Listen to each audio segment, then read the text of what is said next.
এখন আমি কিছু ময়দা চেলে নিব। আমি এখানে 3 কাপ ময়দা নিয়েছি।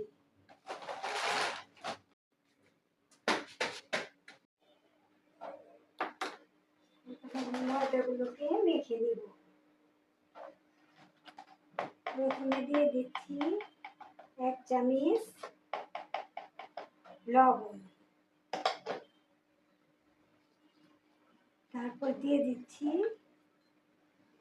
গলানো বাটার 3 টেবিল চামচ।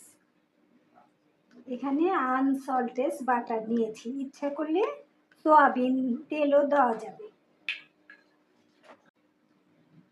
ভালো করে খাস্তা করে নেব।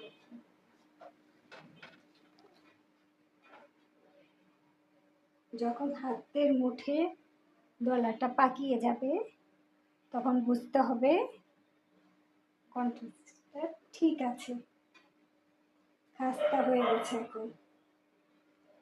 এখন অল্প অল্প স্বাভাবিক তাপমাত্রায় পানি দিয়ে মেখে নিব।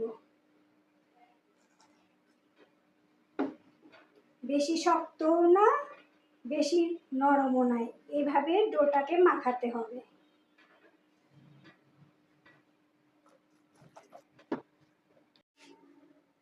ময়দাটা ভালোভাবে মাখানো হয়ে গেলে উপরে কিছু সয়াবিন তেল দিয়ে মাখিয়ে 10 মিনিটের জন্য রেস্টে রেখে দিচ্ছি।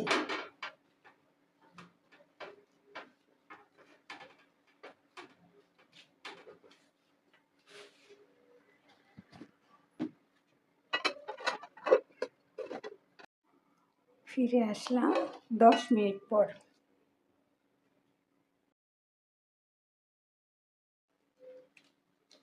প্রথমে আমি কিছু লুচি ভেজে নেব।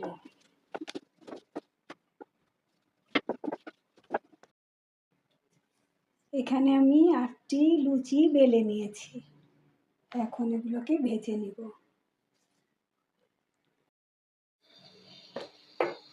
এখন দিয়ে দিচ্ছি পরিমাণ মতো সয়াবিন তেল।